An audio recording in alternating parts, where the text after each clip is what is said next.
Pablo, good to see you. How you doing? How you been, brother?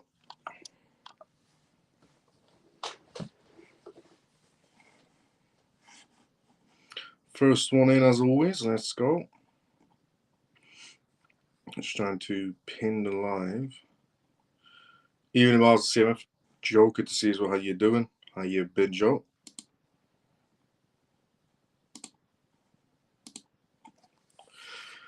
Good day, Miles. Mike, good to see you as well, brother. How you doing?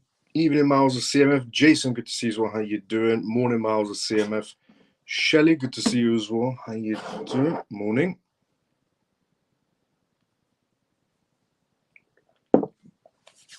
JP, good evening, brother. Good to see you as well. How you doing? What's up, Miles? What's up, CMF? Kerry, good to see you as well. How you doing, brother? Good evening, Professor Miles. Funky brother, good to see you as well. Good evening, CMF. Let's go, funky brother. Hi, Miles. Good to see you, my friend. Carl, good to see you as well. How you doing? Hi, Miles and CMF group. How you doing today? Let's go, Carlos. How you doing? How's things? Am I first again? Mike, you are third. Impressive timing. You're third, brother. Joe has always been first. Evening, CMF. Aaron, good to see you. How you doing? How you been? Let's go for facts news. Let's go, Carl. Good evening, Miles and Crypto Miles, millionaires to be. Let's go free and forever. How you doing? Hello, Miles and CMF. Comatous, good to see you as well. How you doing? Hello, Miles and CMF. Greetings, Miles and CMF. Happy hump day. Let's go, Ray. How you doing, brother? Good evening, Miles and CMF. Manny, good to see you as well. How you doing? Glad to see that the markets didn't take a downturn. Yes, facts. I mean, on yesterday's live and the live before, talking about the government shutdown situation, I said there's three outcomes that could possibly play out on this whole government shutdown situation. I said one is that essentially if Bitcoin follows tech stocks and goes tumbling down after a government shutdown. I said two, the crypto market could actually be seen as an alternative market space and actually pick up and essentially shoot up instead. And I said three, everybody would just run towards gold. So it turns out 2 and 3 essentially is where the market landed. The crypto market space was seen as the alternative market space, and gold also shoot up as well. I'll take that as first. Thank you. Lol. Let's go, Mike. Welcome to the CMF Live. If you're watching this for the first time ever, the CMF stands for Crypto Miles Family.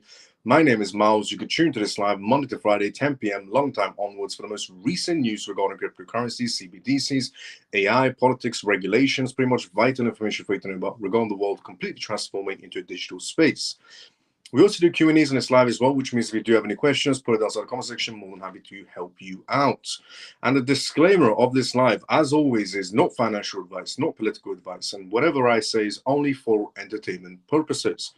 And also, just want to take a second to say thank you so much to everybody right now from the CMF who has already smashed the like button and smashed the retweet button and also put a comment outside the live on X. And if you're watching this on YouTube, thank you so much to everybody who's also liked the live as well and put a comment outside the live. If you haven't done that, CMF members, take 5 seconds to like the live, retweet it, and also put a comment outside the live on X and on YouTube. I appreciate a lot when everyone does it, honestly, so much. So thank you so much to everybody who has done it, honestly.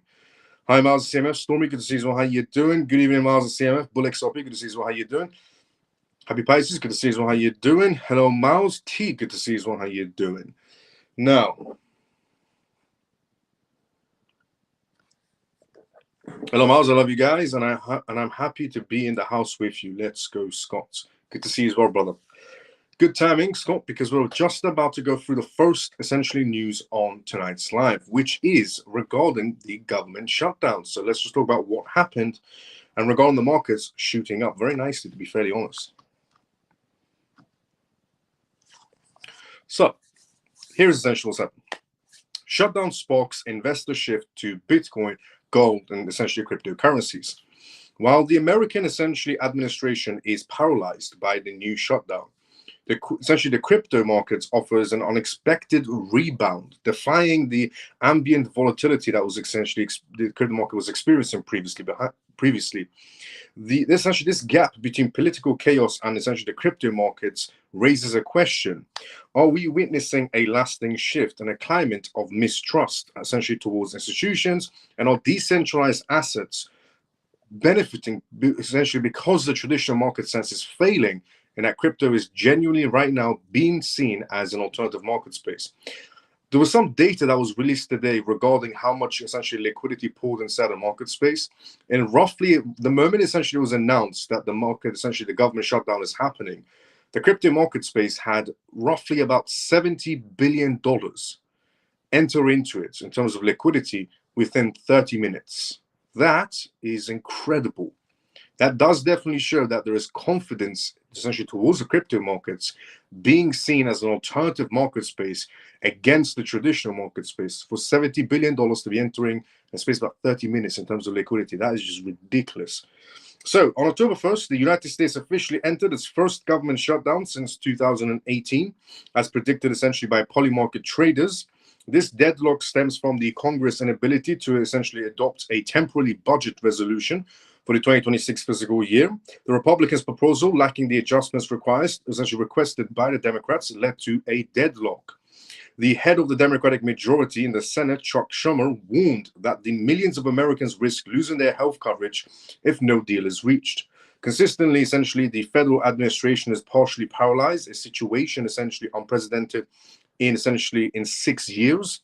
This context of political instability triggered an immediate reaction inside the market space, particularly in assets perceived as safe havens.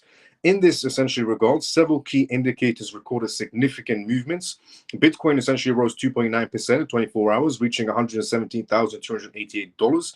The price of gold increased by 0.7%, signaling a shift of essentially capital towards protective assets. According to also Ryan Lee, chief analyst at BitGet, Bitcoin should also benefit from this shutdown, as the immunity to governmental and political uncertainties makes it a very attractive asset. To be essentially, in my own point of view, crypto, not all cryptocurrencies, but quite a lot of cryptocurrencies right now seem extremely attractive, essentially, in terms of investors' perspective. This dynamic reflects a shift towards alternative assets in times of political uncertainty, strengthening Bitcoin's image as a safe haven and institutional tensions. Beyond essentially Bitcoin's performance, some signals reveal a possible trend reversal across the entire crypto markets, especially regarding altcoins. Essentially, what they're suggesting depends again on how long is this government shutdown situation going to be carrying on. According to Ryan Lee, most promising altcoins appear to have reached their bottom. While corrections essentially remain possible, their current stabilization could hurdle a market recovery in the weeks to come. Bitcoin crossing $117,000 threshold is seen as essentially a positive indicator for the entire ecosystem, especially as October historically proves favorable for the crypto market space. Past showdowns have often been followed by a more flexible stance from the US, essentially Federal Reserve, as the essentially closely letter recalls. Such episodes are historically associated with the average 13% rise in the S&P 500 over the essentially following year. This trend could significantly and indirectly benefit essentially the crypto sector through monetary policy and easing and liquidity boost. If American political uncertainty destabilizes institutions, it seems to offer the crypto markets an unexpected breath of fresh air. Between renowned interest in safe havens and assets and hopes of monetary stimulus, this shutdown could sustainably embed itself the current crypto cycle. So are we about to get the essentially alt season we wanted because we're experiencing right now essentially a government shutdown? Is what's also being suggested as well, that we should be seeing October has always been known as the essentially the crypto market space doing pretty well for itself. 2 government shutdowns showing that crypto could be a viable alternative asset to traditional markets. 3, government needs liquidity. Crypto has liquidity. So there's a lot of positivity going on right now for the crypto space regarding this whole government shutdown situation.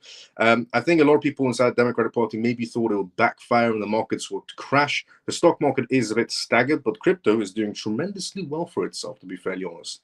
Now, moving on from essentially the government shutdown situation inside the United States, which has worked out very positively for the crypto space, which means outcome number 2 and outcome number 3 came true. Outcome number 1 essentially was that Bitcoin might follow tech stocks and become a bit staggered and go downwards.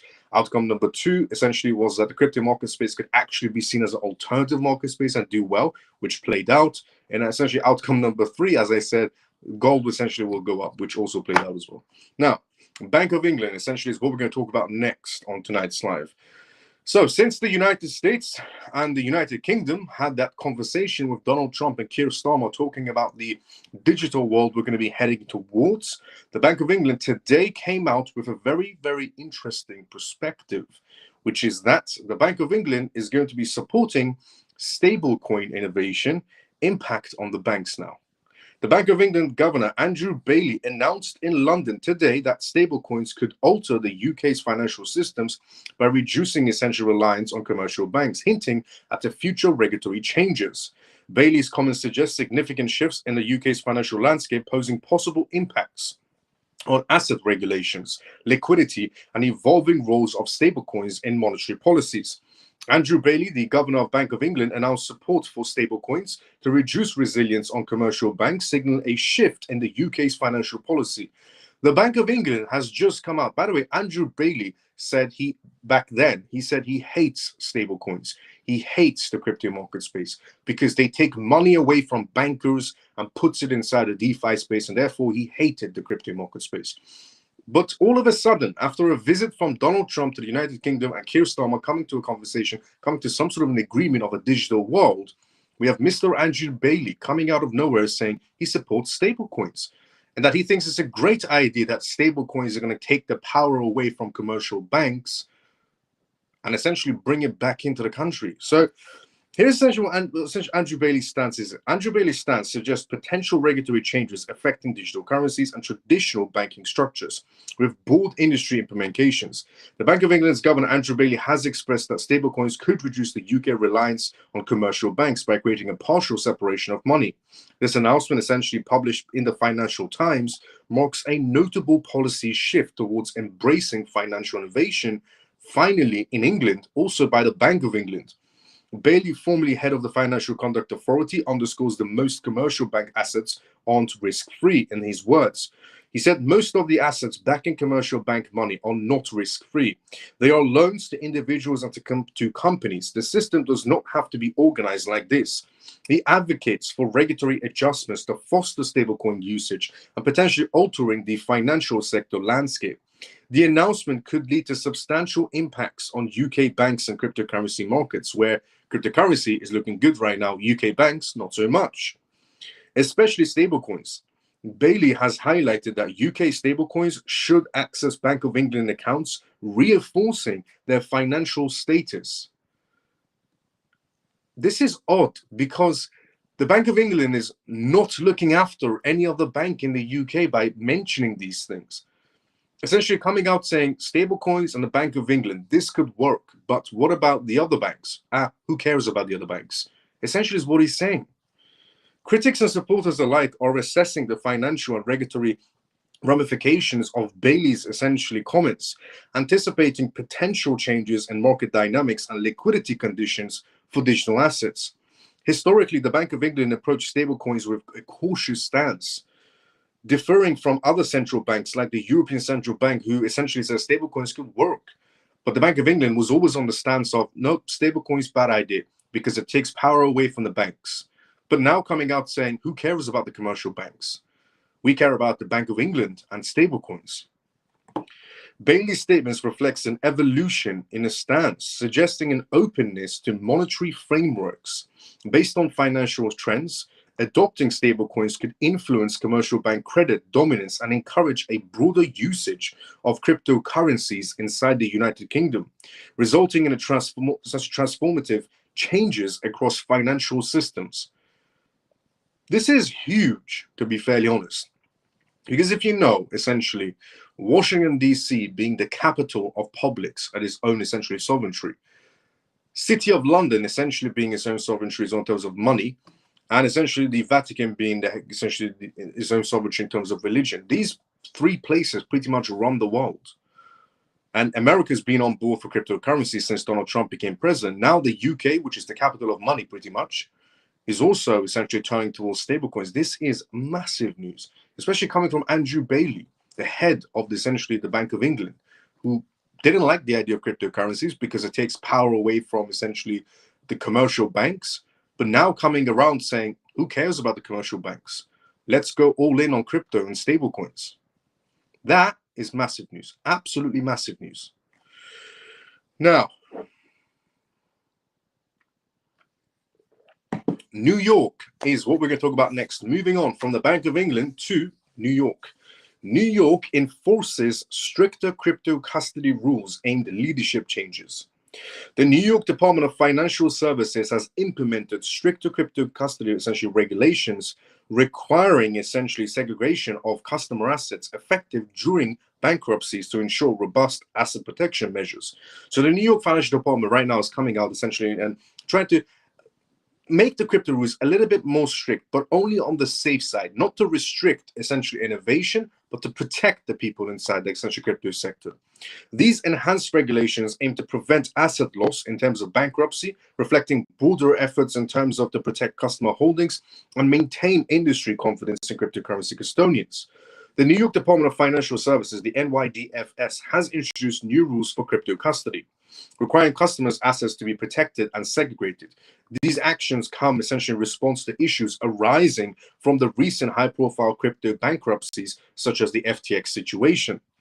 The superintendent, essentially Harris, led the initiative prior to her departure, emphasizing the need for asset protection. Catalan also will take over essentially the acting superintendent, continuing essentially the regulatory frameworks established under essentially Harris's leadership. Governor Caffey expressed her gratitude, stating, "I want to thank essentially Harris for her leadership and wish Catalan all the best as she takes on this intermediate role." The crypto market faces changes as custodians must segregate assets using separate wallets or detailed internal ledgers. This works out perfectly for companies like Ripple and Coinbase. This ensures that customers' assets remain secure and uncompromised, even if custodians face bankruptcy. For the first time ever, they're actually looking after us inside the crypto space. You know, the crypto space going from a Ponzi scheme, which was the title for the crypto space for the longest time, changing over to the crypto markets connecting with the traditional financial sector. And now, for the first time ever, they're actually looking after the crypto space.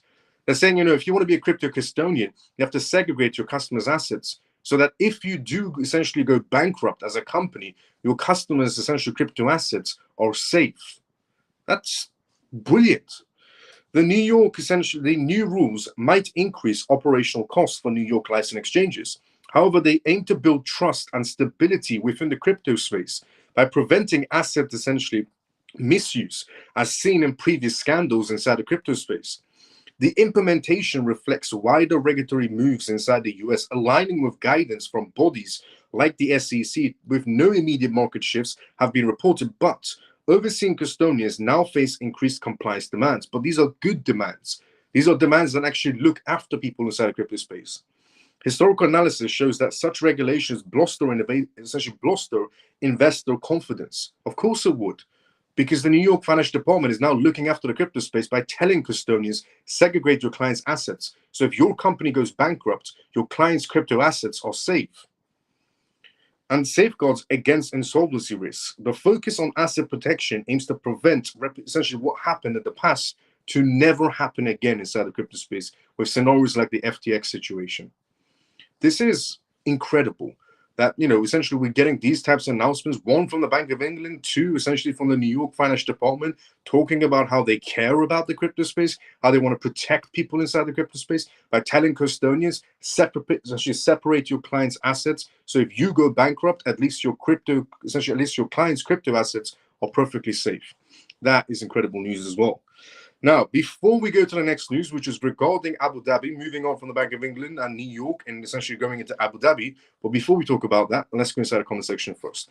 As I said previously, this is live, just like always. If you do have any questions or statements, put it down to the comment section. More than happy to help you out. So let's go inside the comment section first, and then we go straight into the next news on tonight's live. Now, let's see where we were at. We were at here. Good evening, Miles and CMF. Lena, good to see you. How you doing? Share the hello. Oh, okay, we're here. Hi, Miles. Can you tell me when bull run? Johnny, we're getting closer and closer. Good evening, Miles and everyone. Denise, good to see you. How you doing? Good evening, Miles. How you doing? And the live get down so late on X. Callie, good to see you. How you doing? Alex, hi, Miles and family. Hope all is good today. Let's go, Alex. Good to see you. How you doing? Good evening, Miles. Hope you're well tonight. I'm doing great. Good to see you. Adi, how you doing, brother? Will XRP become the savior for the US economy?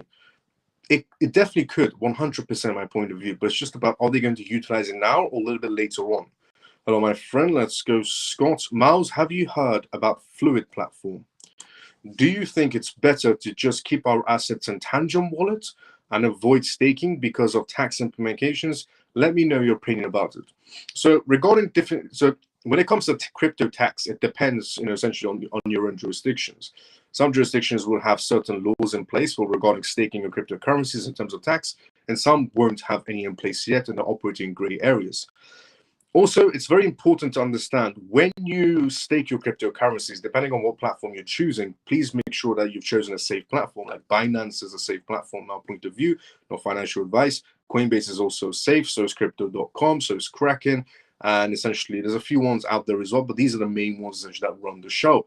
I mean, they're pretty much, in my point of view, very safe if you want to if you're thinking about staking your crypto assets. One thing you need to realize about staking: one, flexible staking doesn't give you much yield if you want to do that. If you lock your crypto assets, you get more on essentially your crypto assets. But the issue with locking your crypto assets is that if you need them, they're locked and you can't touch them. So that's the negative about essentially locking your crypto assets. But it does give you more on top. If you get flexible staking, you can take it out whenever you want. Not much is returned on top.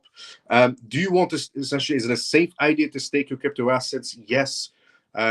Is it better to keep your crypto assets in a Tangent wallet off of everything in a cold storage wallet? Yes. They're both safe options if you want to go for it, but just understand flexible staking, locked staking. Locked, you can't touch your crypto assets. It gives you more essentially on top of your crypto assets. Flexible, you can take it out whenever you want, but it doesn't give you much there essentially. Now,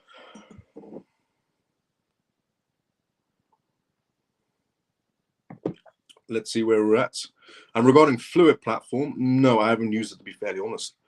Wow, Miles, I miss these chats. Wow, man, great to be connected again. Leroy, good to see you as well. How you doing? Long time, how you been?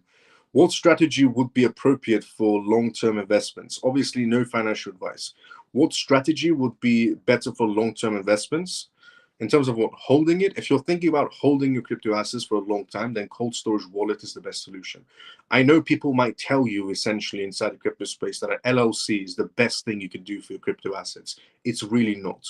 And the best thing for anybody is the best thing, I'll tell you from my perspective. So I'm not giving financial advice in any sort of way, and I never do. But from my own perspective, the best thing you could do to safeguard your assets inside the crypto space is a cold storage wallet. It's not an LLC. It's not essentially a hot wallet. It's not keeping on exchanges. A cold storage wallet is the best thing you can do inside a crypto space if you're holding crypto assets for a long time. Not the alternatives, which is an LLC or a hot wallet or essentially keeping it on an exchange. Cold storage wallet. And I know people maybe inside a crypto space might have told some people that, essentially cold storage wallets might become compromised. No. Because just as on the sidelines, essentially, quantum computing is coming, and we've talked about quantum computing for the longest time. And I've explained to you who will become compromised on quantum computing. And the article essentially that I shared with you was actually from the SEC themselves talking about quantum computing. And they talked about the wallets that would become compromised will pretty much be the Bitcoin wallets, the doormat wallets will be the ones that become compromised compared to anything else.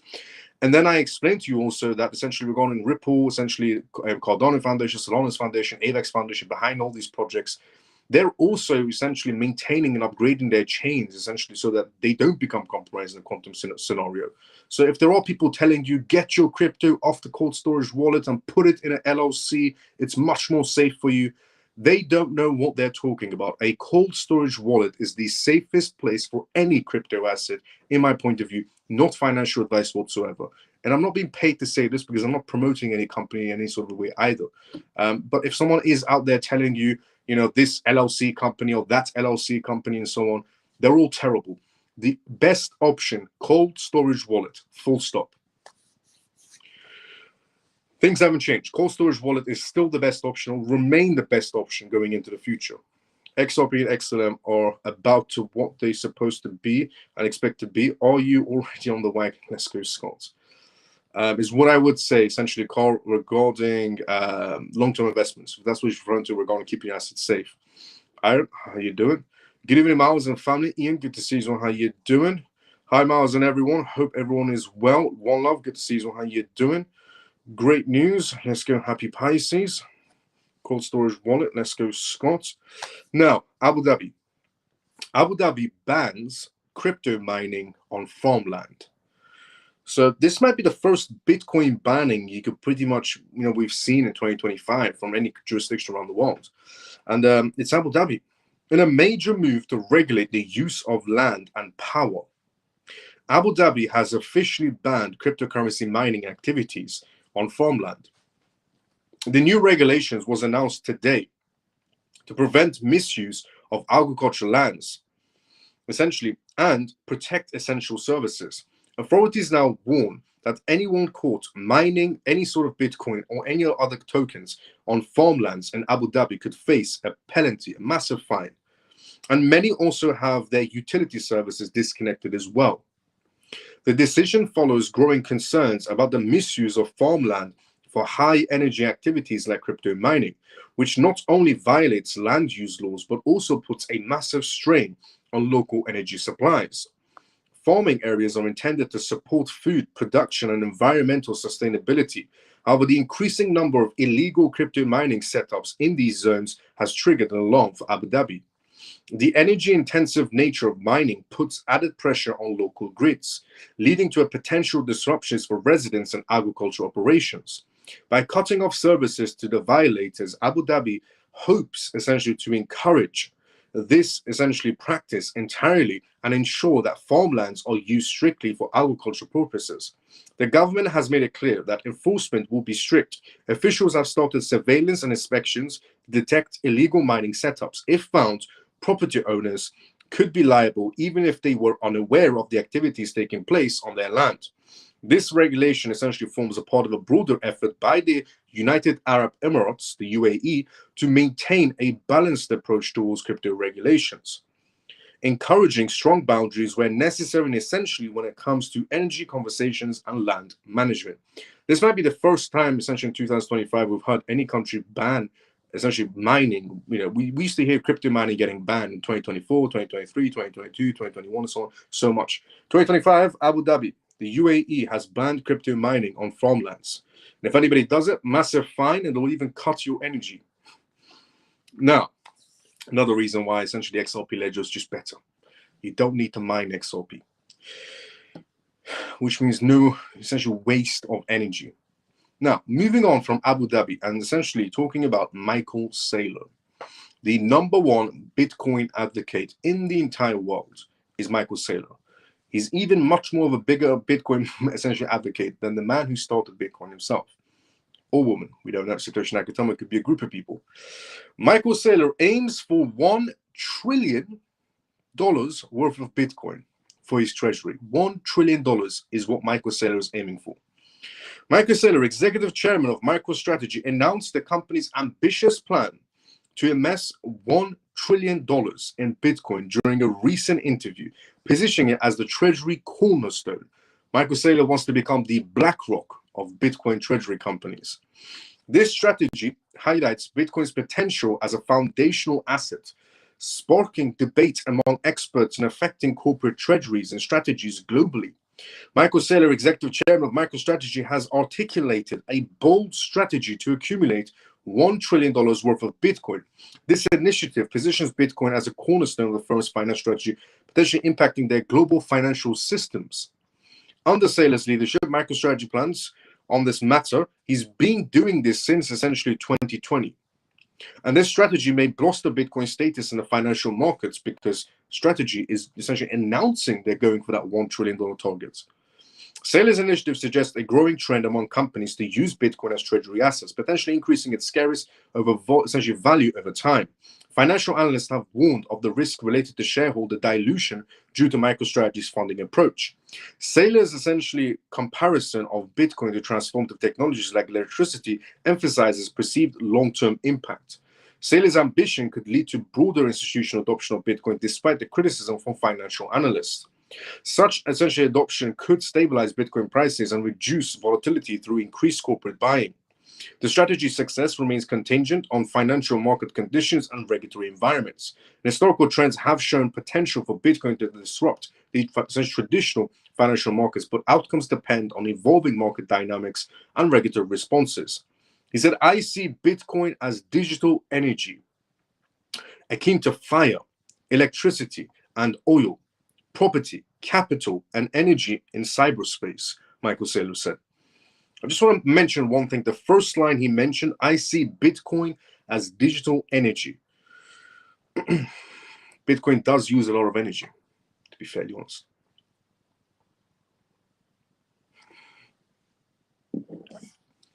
But yeah, Michael Saylor essentially still not giving up on his Bitcoin dreams, going to be expanding his portfolio to over $1 trillion worth of essentially Bitcoin is what he's aiming for, and not slowing down by the looks of it. Now, and even though there are some financial analysts coming out and saying, you know, Michael Saylor has lost the plot, and that what he's doing by keep on producing more shares to rack up more money and just essentially pour that liquidity to Bitcoin, it's going to backfire later on. But Michael Saylor's not listening. He has a plan, he has a vision, and he's going for it. Wish him the best. Now, US Treasury essentially is what we talk about next on tonight's live. The US Treasury may use corporate tax rules. The US Treasury plans essentially to relax essentially the tax rules, likely exempting companies like MicroStrategy. Others from unrealized gains taxes and current policies suggest relief aligning with historical treatments seen in equity holdings like Berkshire Hathaway. MicroStrategy and others essentially might be exempt from billions of unrealized gain in taxes as the US Treasury considers relaxing corporate crypto tax rules. Broader implications could include reduced tax liabilities for Bitcoin holding corporations, potentially bolstering corporate crypto strategies. In a move attracting significant attention right now, the US Treasury Department is contemplating a relaxation on corporate essentially tax rules. This change might impact cryptocurrencies holding substantial Bitcoin assets like MicroStrategy by potentially exempting them from tax and unrealized gains. The discussions have seen active participation from industry leaders like Michael Saylor of MicroStrategy and Coinbase's executives who argue essentially unrealized gains should remain essentially untaxed. The immediate essentially effects could relieve corporations from potential multi-billion dollar essentially tax burdens. Investor sentiments in the cryptocurrency markets would likely shift as results, as companies may pursue more aggressive crypto asset accumulation. And additionally, essentially recent executive actions include a pro-crypto order from Donald Trump, a hint at developing regulatory environments supportive of digital asset businesses. The broad implications of significant financial landscapes suggesting essentially that for cryptocurrencies and the corporate treasuries are walking away tax-free. Historically, policies sidestepping taxing unrealized gains align with the example like Berkshire Hathaway, where such gains are taxed only on sale. The financial regulatory trajectory hinges on final clarifications expected essentially by 2026, with potential regulatory relief fortifying corporate interest in digital assets. Michael Saylor might not have to pay a single penny because he's holding his Bitcoin in the company, he's holding clients' Bitcoins inside the company. So therefore, well, his own Bitcoins. Therefore, essentially, he won't be paying a single penny unless he sells. Now, that is a good law, to be fairly honest. That is a very good rule that essentially they're discussing right now. Should they or should they not tax essentially corporate crypto treasury companies on their essentially assets, even if they haven't sold them? And it's good that they're coming to the conclusion that if they don't sell, they shouldn't pay tax. If they sell, that's a different scenario. Now, Chainlink, and it's not just for MicroStrategy, for any corporate company inside the United States, they're thinking about it right now. Should we tax them on essentially unrealized gains, or should we not? And they're leaning towards more on the side of let's not tax them. What's the point? They haven't sold. Chainlink is what we're going to talk about next on tonight's live. Chainlink brings Deutsches Börse market data on chain. Yesterday, we talked about how Circle partnered with essentially with Deutsches Börse, talking about how Circle, USDC, EuroC, coming to some sort of partnership. It's great for essentially liquidity for the market space. And now today, with the same company, the same German exchange operator, partners with essentially Chainlink for data. So the German exchange operator, which oversees some of Europe's largest trading venues, will now feed information from Eurex, essentially extra 306T, and TradeGate directly to decentralized networks. This collaboration allows financial data long confined to traditional platforms to circulate inside DeFi ecosystems, where it can power tokenized products and settlement mechanisms and risk management tools. Instead of installing new infrastructure, Deutsche Börse can now rely on essentially chain links or corals to push data security multiplier blockchains. Just want to clarify one thing, that essentially, even though they're mentioning it on particular articles or even on social media, they mention, if they do mention essentially Deutsche Börse Chainlink partnership, it's not really a partnership. It's just that Deutsche Börse is using a platform where they can share their data, and Chainlink is a part of that platform that could share Deutsche Börse's essentially data. There is no direct partnership whatsoever.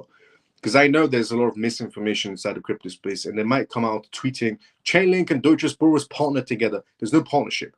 Deutsche Börse is actually just using a platform that Chainlink is a part of. And there are many other things a part of that platform, but they picked just Chainlink out of that and said, Chainlink and Deutsche Börse partner together. No. What actually happened was Deutsche Börse is using a decentralized platform to share their data to see how it goes, and Chainlink is a part of that platform. The scale of integration is substantial. Deutsche Börse processes over $1.3 trillion in trades annually, essentially, and generates billions of real-time data points. Those streams will now be accessible to thousands of protocols already connected to Chainlink and other essentially DeFi platforms, potentially accelerating the growth of decentralized finance with the same feeds used by global banks. For Chainlink, the deal essentially brings a string of high-profile partnerships. Swift and UBS essentially have previously worked on the Coral network to test tokenized asset settlements in the US. And the Commerce Department is also preparing to release official macroeconomic statistics such as the GDP and inflation through Chainlink and other providers. It's interesting how they don't mention the other providers, but only Chainlink.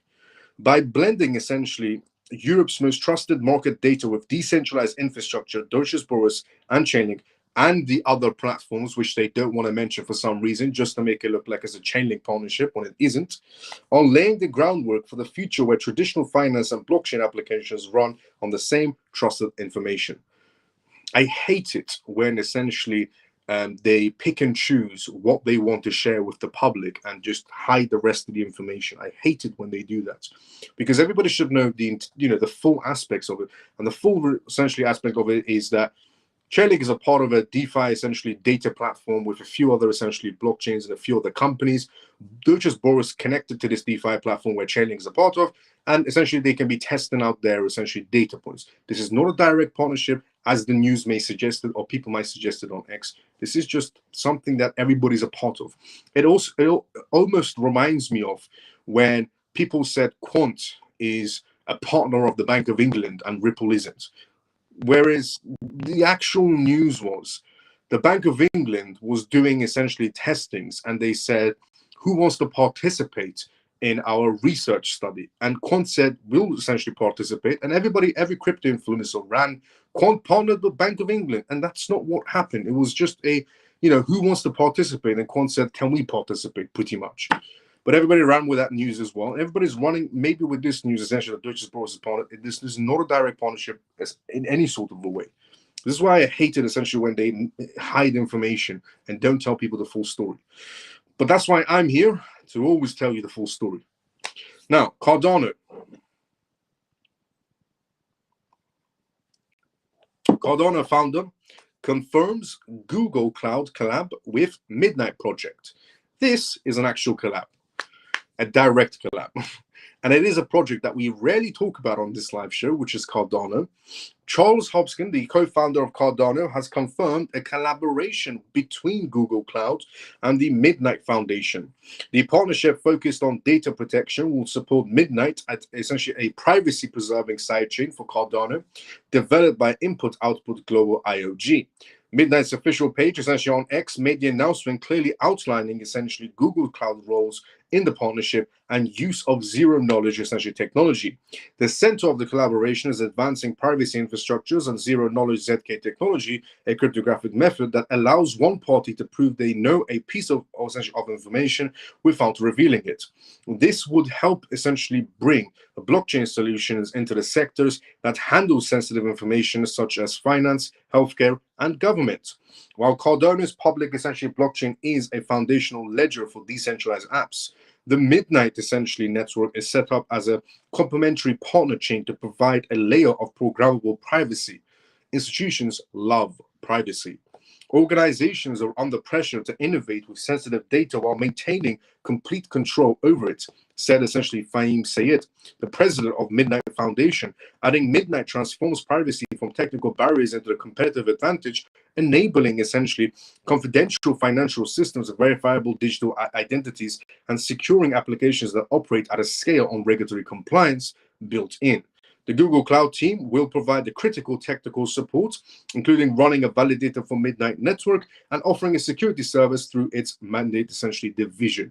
So Google Cloud and essentially Cardano is essentially founder with the project Midnight.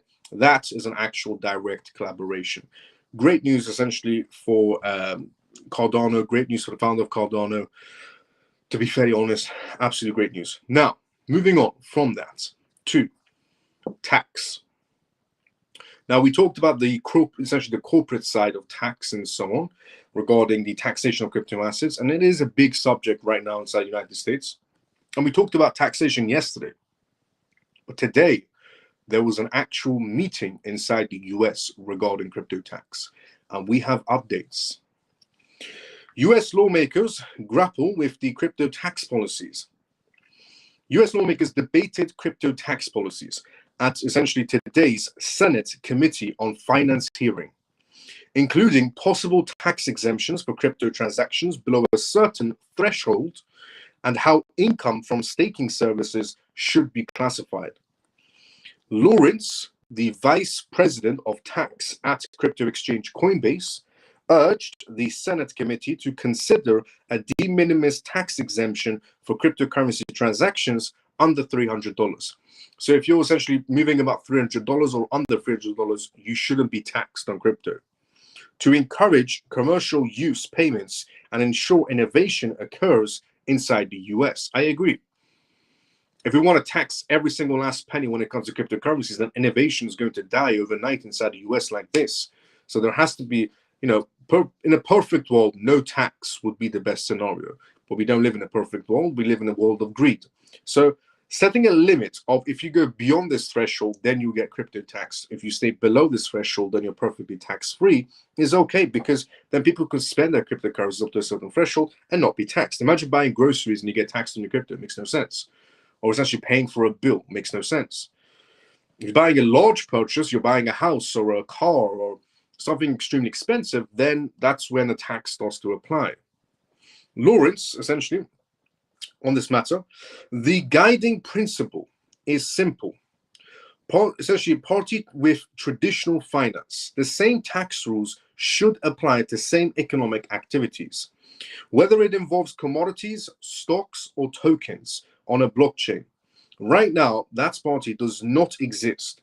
The lack of tailored rules has essentially real consequences. Lawmakers also grappled with how to close the annual tax gap of about $700 billion through enforcing tighter reporting requirements for cryptocurrency transactions, minimizing tax exemptions, and potentially classifying revenue from staking services as earned income subject to taxation under the tiered income tax system. Because they've got to think about so many things. They've got to think about how they're going to tax corporations and everything to do with that, and how to tax the retail section and everything to do with that. So there's a lot of things that essentially discussed today. The tax policy is a major issue for cryptocurrency users. Industry executives and companies who are left uncertain about the implications of their activities and whether the Internal Revenue Service, the IRS, will penalize them for engaging with digital economies, because they're operating in a gray area right now. Gray areas are not good, because if you do something wrong in the gray area, if you take one step the wrong way inside of a gray area and the rules suddenly come through and you're too deep into a gray area, then you will definitely be penalized by a massive fine. Warren, essentially, Elizabeth Warren, the crypto lover, the crypto hater, said essentially she, hates the idea of cryptocurrency. But this is essentially what was discussed. Crypto holders aren't paying at least $50 billion per year in taxes that they owe, said Senator Elizabeth Warren. Senator Elizabeth Warren is worried that the crypto users inside the retail section are not paying their taxes. I don't know who keeps on voting for Elizabeth Warren. I just don't understand who keeps on voting for Elizabeth Warren. Warren argued that by carrying out special tax exemptions for cryptocurrencies, other asset classes would suffer, as investors abandon those asset classes to take advantage of the tax savings in crypto. It's true, they would. If crypto essentially gets special treatment, then of course people will start moving over to cryptocurrencies. Is that a bad thing? No.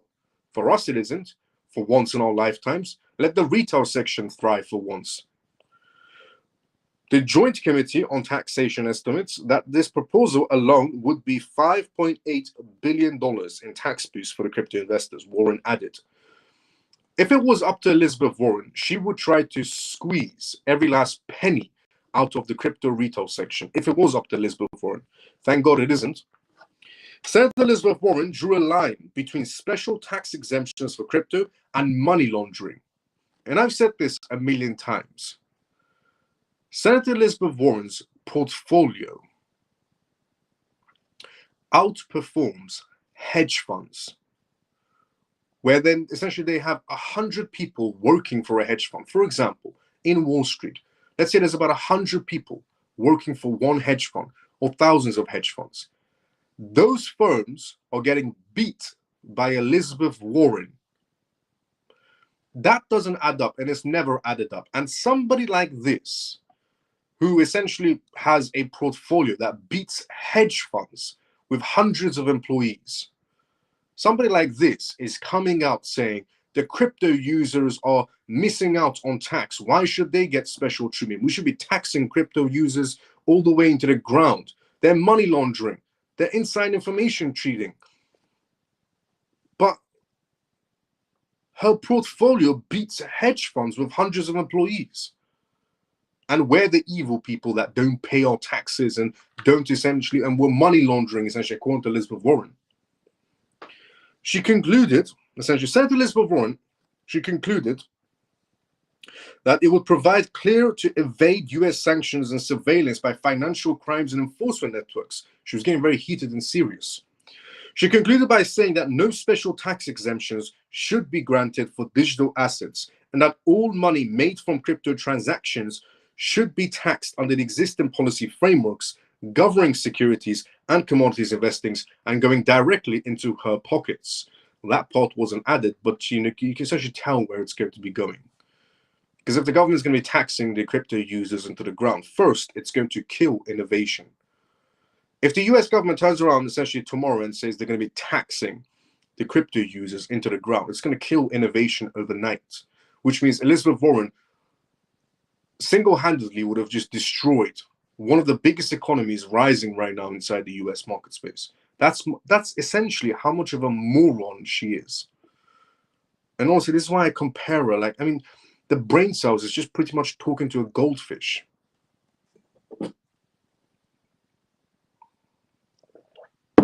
But, she's a greedy politician that needs to retire, and the people that keep on voting for Elizabeth Warren, please stop. Please stop voting for Elizabeth Warren. We don't even know why she's still a part of it. Now, Ethereum Foundation is what we're going to talk about next on tonight's live.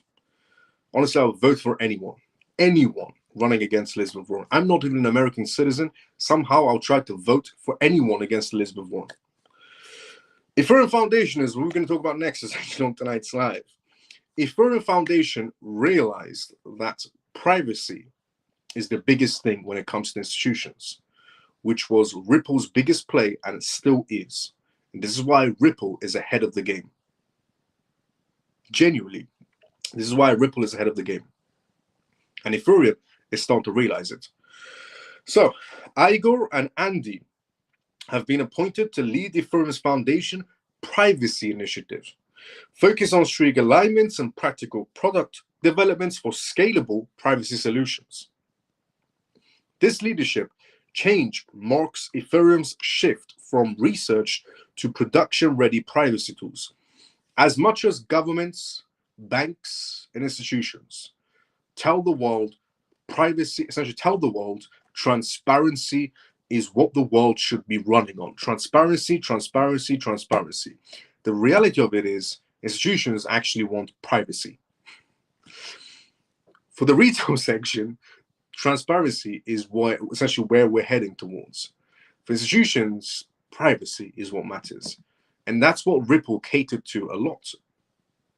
Ripple knew institutions love the idea of privacy. And that's why Ripple essentially catered towards that. And Ethereum just realized it. That's why they've essentially put two people in charge of their Privacy Now division. The Ethereum Foundation has restricted its privacy initiative leaderships, appointing new coordinators to steer their privacy programs. This marks a shift towards a more production-ready privacy tool and solution within the foundation's roadmap. The leadership change marks Ethereum's shift from research to productions, and also Igor has been named the coordinator of privacy, bringing significant expertise from founding several blockchains and projects. The reconstructing essentially reflects our commitment to moving away from experimental projects to essentially production-ready privacy solutions. Andy, the other person that's going to be working alongside Igor, takes over as the PSE coordinator, emphasizing product development within the team. The leadership essentially restructuring aims to enhance privacy features on Ethereum's network, potentially influencing institutional essentially interest. That is one of the main reasons why on a lot of PDF documentations, when companies talk about Ethereum, they talk about how Ethereum lacks privacy. And that XRP Ledger, or Ripple in that sense, doesn't. Ripple cares about privacy because Ripple understands institutions and banks. Ethereum, well, everybody's seen the founder of Ethereum. The immediate essentially market impact on Ethereum ETF essentially remains uncertain. However, the focus on privacy solutions aligns with trends emphasizing user data protections, and historical patterns indicate that similar initiatives such as Ethereum scaling courses have increased their developer engagements over time. The roadmap mentions private transfers and confidential voting, suggesting future shifts in usage and adoption. So Ethereum took them this long to realize, okay, institutions care about privacy. Whereas Ripple, since day one, knew institutions care about privacy. The difference between essentially people who know what they're doing and people who don't know what they're doing. Now, on the subject of Ripple, Ripple's RLUSD stablecoin rockets 75% of volume. Before we talk about that, let's go inside the comment section first. Let's see what's happening there, and then essentially we go straight to the next news on tonight's live. Let's see where we're at. So the comment section, we were at here. We were here.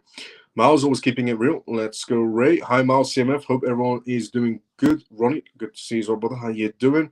Hello, come on, let's go. Thank you, Miles, for your valuable insights. Your explanation has helped beginners in the cryptocurrency market better understand the issue and risks. Thank you so much, Carl, for the kind words. Share the live, hit the like button, place a comment outside the live. Facts. Let's go, Scott. More like digital energy consumption when it comes to Bitcoin. Absolutely facts.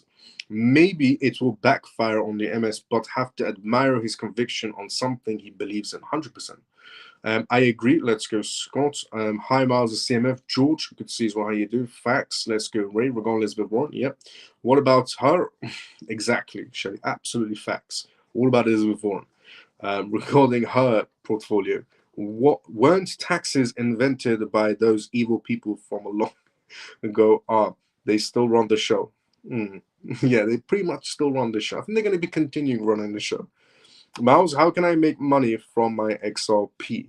Staking is essentially one way you can make money from your XRP, not financial advice whatsoever. Senator Arrogance Warren, I agree, Scott, 100%. I don't think the people who vote for Elizabeth Warren are inside CMF, Miles. I hope not. I hope nobody that votes for Elizabeth Warren essentially is inside the CMF. What is Senator Elizabeth Warren actually bringing to the table on a daily basis? What is Senator Elizabeth Warren bringing to the table on a daily basis? As Scott put it, arrogance. Senator Elizabeth Warren, the only thing she's bringing to the table every day on a daily basis is arrogance. Now, RRUSD. I am registered Democrat and would never vote for it. Let's go, Scott. RRUSD, their stablecoin launched by blockchain payment firm Ripple Labs, essentially has recorded a significant increase in its 24-hour trading volume, according to CoinMarketCap. This metric climbed by about 75%. That is quite high. And with a market capitalization of $789.54 million, position RRUSD among the top 100 cryptocurrencies. Ripple's RRUSD has had one of the strongest seasons in the past weeks. This includes multiple listings on exchanges and integrations with top projects. More recently, it saw 24-hour trading volume jump by 75% to hit a new high. In addition to the rally, the USD peg stablecoin has seen its market cap make significant, essentially, progress. Per essentially the CoinMarketCap data, RRUSD market cap is currently sitting at 92nd in terms of the top 100 essentially crypto projects inside the industry. Only a few days ago, cryptocurrency exchange Bybit expressed its support for Ripple's RRUSD and its support for essentially listing the stablecoin, a significant move towards bridging the gap between traditional essentially finance systems and the decentralized essentially finance ecosystem. By making this move, the Bybit exchange is offering potential users direct access to digital assets that provide seamless transitions between regulated tokenized funds that yield essentially returns on liquid crypto assets and multiple trading pairs, including RRUSD USDT, RRUSD ETH, RRUSD BTC, RRUSD MNT, RRUSD XRP, are now all available on Bybit's platform. Another recent win for the stablecoin involves a deal with major asset managers. For context, BlackRock's Build and Van Eck's V-Build tokenized funds shareholders are now essentially allowed to exchange their shares for Ripple's RRUSD, which we've discussed on both of those matters. But the most important part was essentially RRUSD jumped 75% in terms of volume today. That is huge. Also, on the topic of Ripple.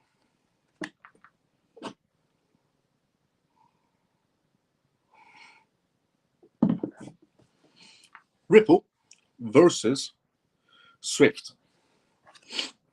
Ripple's grand plan for Swift. So this was released today. I'm going to share it with you.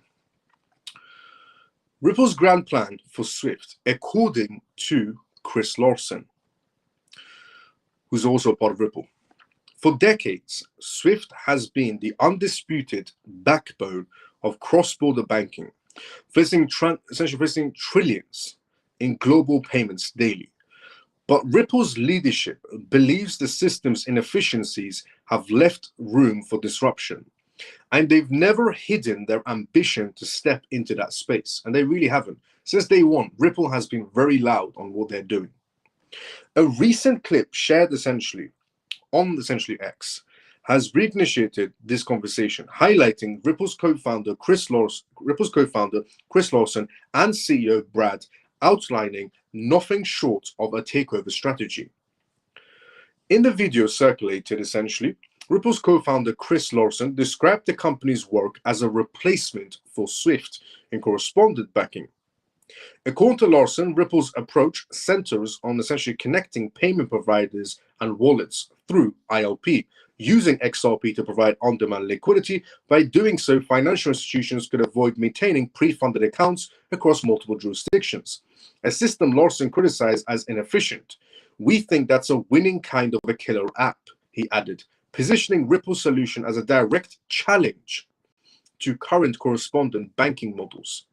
Ripple CEO Brad reinforced this bold position, famously remarking in its earlier interviews that Ripple is taking over Swift. In the same vein, he highlighted the company's traction with global banks, pointing out that Ripple had already signed of over 100 essentially financial institutions.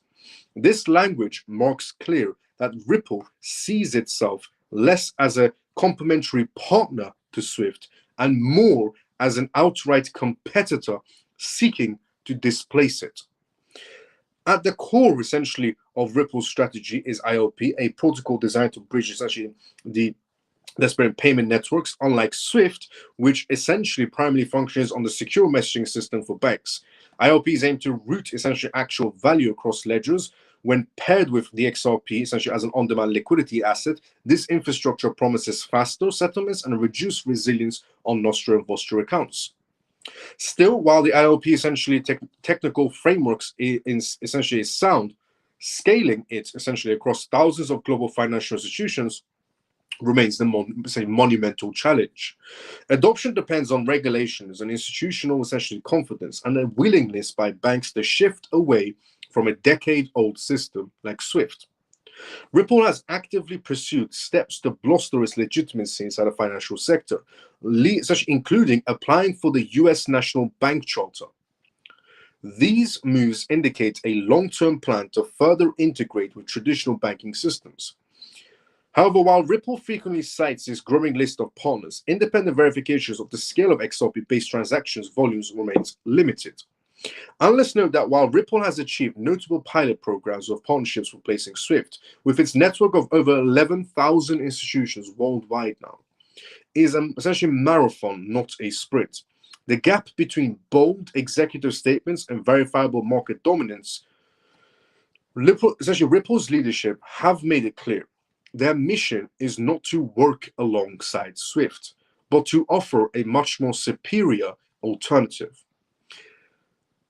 Essentially, the resurfacing of this video of Chris Lawson and Brad's words underscores just how ambitious that mission is.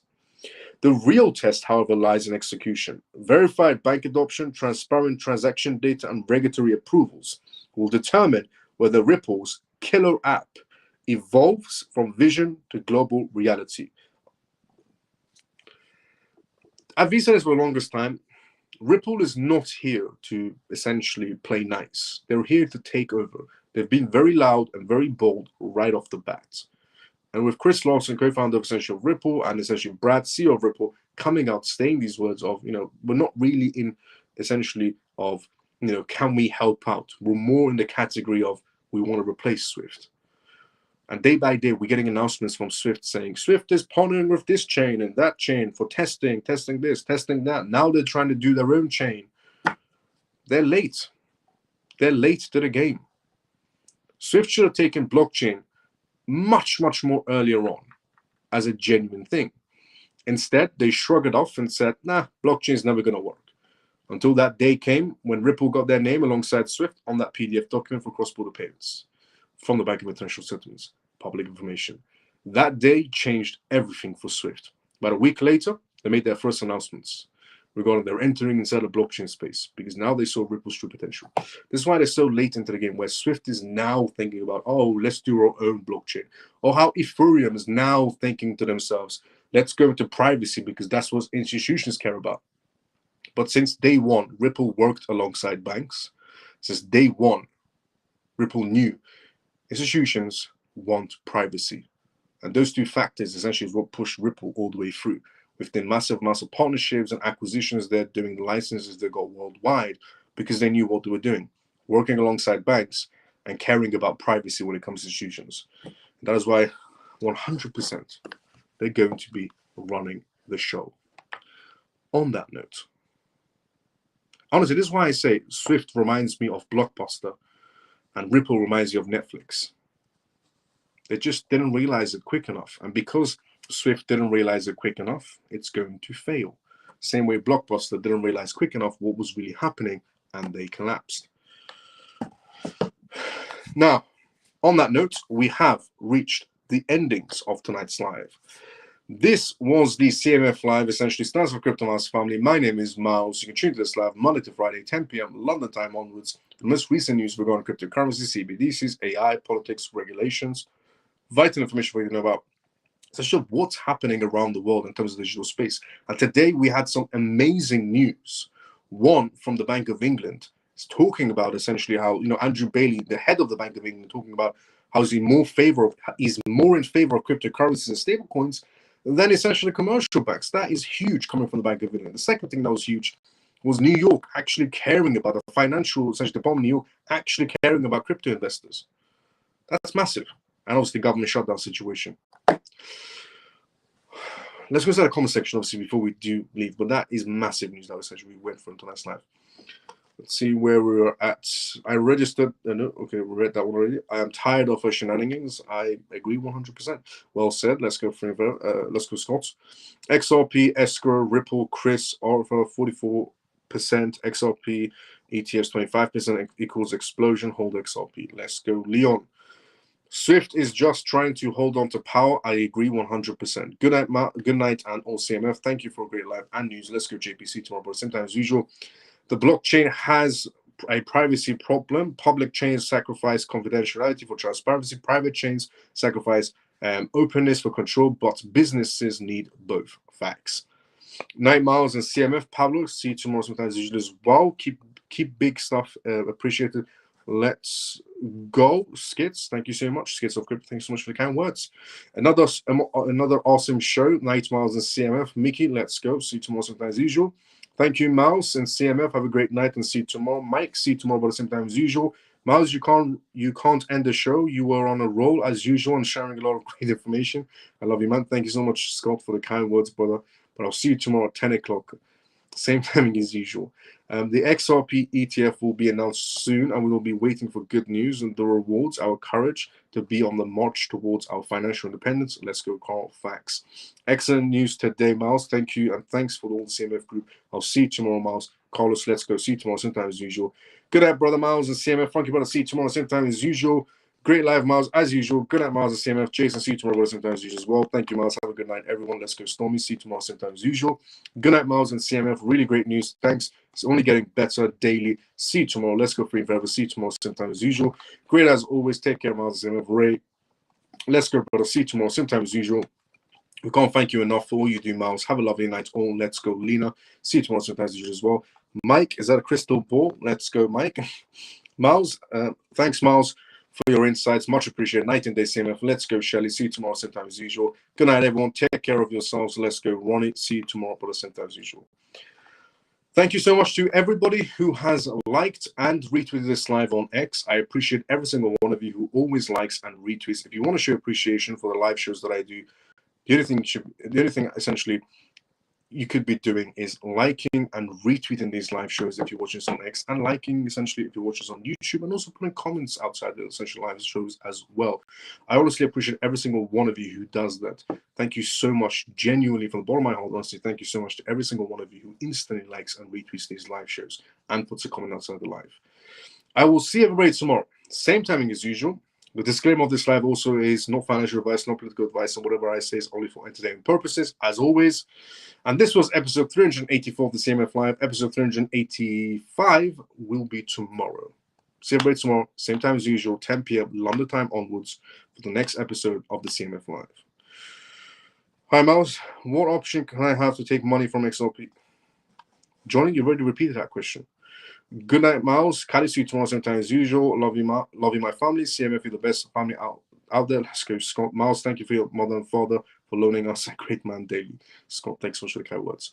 And Johnny, staking, but not financial advice whatsoever.